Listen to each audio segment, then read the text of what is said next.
Today, I want to explain a little bit about my background and why I am the way I am and the way I want to help other people. So, bear with me if you can. In I met my wife. We had our first date April 2nd, 2010. We were engaged September the 11th, 2011. And we were married September the 29th, 2012.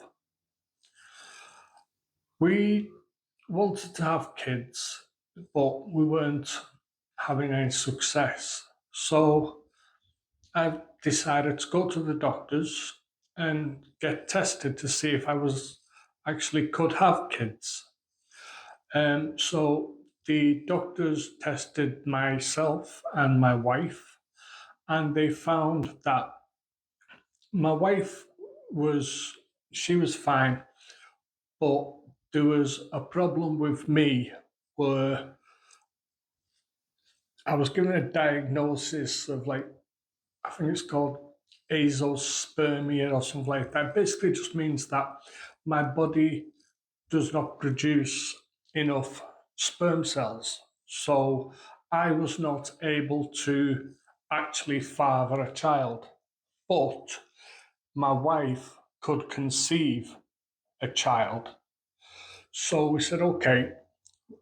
They offered us fertility treatment with sperm donor. So we said, okay, we'll try that. Um, I think we had 5 attempts at that, and none of them helped. My wife never got pregnant. Um, and I could see it was having an emotional toll on her. Um, Me, not so much. I mean, when you, I think there's a feeling out there in some people that if a man is told he can't have children, then that doesn't make him much of a man. I don't believe that. For me, being a man is loving those who are there for you, protecting those who need you, and being there for those who depend on you. And, it's about providing for your family and being the rock in your family. Now, with my family, my mum, my dad, my sister, my wife, each one of us is a rock. So I have an amazing family. But I decided that after seeing my wife going through all the emotional hell of the failed fertility treatments, that started making her feel like she was a failure because, in her eyes, as a woman, it's her job to get pregnant, and she wasn't getting pregnant. So that was making her a failure. And that really, really like affected me. So I was like, okay, enough of this shit. No more fertility treatment. We can't have kids. That's fine. We'll get a dog. And I didn't just want to go and get like a puppy, you know. I wanted to have a rescue dog, a dog that hadn't had maybe the best life, or a dog that maybe had been given up on, and a dog that needed a new home and a new lease on life. So we went and we went to a rescue place near us, and we found a Lhasa. Her name was Coco, and she was just this scared little thing. Like, you're walking around like the different kennels, and all the dogs are out and like coming up to the people. And Coco wasn't. She was just staying in her little pen, laying in her bed, and she was looking at us like with a scared look on her face. And my wife and I both fell in love with her straight away. And so we put our name down for her and said we would like to take Coco. As it happened, somebody else had already um, applied to adopt Coco. So we were second reserve. And if that person pulled out or couldn't take Coco, we were next in line.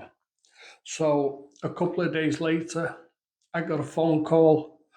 The person who wanted Coco, it had fallen through.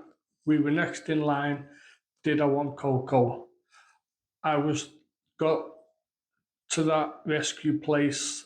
I was there in 30 minutes, filled out all the paperwork, and Coco came home with me. And we were told a little bit of a background. Her previous owner was um, working, so he was out of the house all of the day, which meant Coco was at home on her own, and she had developed separation anxiety. Now, at this time, this would have been 2018. I had just been made medically retired due to problems with my back. And shortly after that, my wife was medically retired due to fibromyalgia and um, severe anxiety. So we were both at home all the time. And it was just like, it was a sign from God that Coco was meant for us. Now, the the thing that truly made me think Coco was sent to us was if our first lot of fertility treatment had worked and my wife had gotten pregnant, that child would have been the exact same age that Coco is today. So that was like, it was meant to be. And Coco is 13 now. She's our little fur baby. She's the most beautiful little thing you can imagine. Um, and she tries to match what me and my wife are doing. Like, I beat cancer in 2019. Coco's beaten cancer twice since we've had her. But she's just so loving and playful, and she's just really calm. She doesn't bark at people. The only time she barks is if somebody knocks on the front door. She's a little bit wary of people she doesn't know. She's a little bit nervous around other dogs. So we try to like keep her close to us when we're outside. Excuse me. So I decided that once um, the doctor had told me that I couldn't have children of my own, that was going to be the very last time I was going to let anybody tell me that I could not do something. I thought, okay, I've had an okay life. I'll let you have that one for free. You're not doing that again. And now that I am medically retired, I want to take what I know and use that to help other people who maybe are a couple of steps behind me. I'm not great at any one particular thing, but like Liam Neeson in the film Taken, I have acquired a certain set of skills. I can build a computer. I'm pretty okay with software and problem solving. I'm very confident in public speaking. I have a lot of confidence in myself, but I do lack um, motivation a lot of times. I suffer with chronic fatigue syndrome. So during the day, I can be feeling absolutely fine. And then all of a sudden, from out of nowhere, it's like, boom, I'm just like, I need to go and have a nap because I've just got, it's like all the energy just drains out of me. So that is why I don't upload as much as I want to and as much as I should be, is a lack of motivation and a lack of energy, I suppose. But that's something for me to work on. And it's something that I know once I build a routine, I will be uploading like a minimum of twice a week. And in that time, I'm going to be working on what can I do to help other people who need my help, whether that's showing them how to use a particular piece of software, whether that's giving them the self belief that they can do what they want to do. Whatever it is, if I can help you, then just reach out to me. Let me know because it's not like I'm doing anything else. All I want to do is help people like you. So drop me a comment. Let me know, is there anything that you would like me to help you with? And is there anything that you would like to know more about? I'm happy to share my stories. Um, you know, 45 years old, I left school with no qualifications. I moved halfway across the world, lived in Canada for a year, and came back from Canada, still no qualifications, somehow managed to land a job as a night manager in a 210 bedroom Hilton hotel in a city centre. I spent 10 years working in hotels.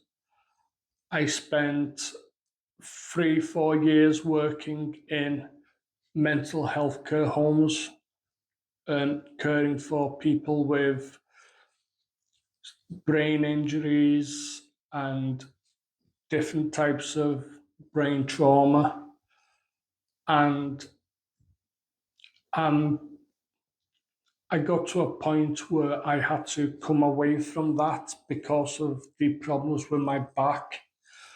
And now I just feel like a vessel where I now have the opportunity to dedicate all my time into helping other people who need my help, other people who want my help. And me, with my absolutely amazing community, we will do whatever we can to help anybody who wants our help. So, drop me a comment. Let me know what you would like help with, if you need help with anything. And if I don't know how to do something, I'll try and learn it. And I will We'll go on this journey together. Thank you for watching.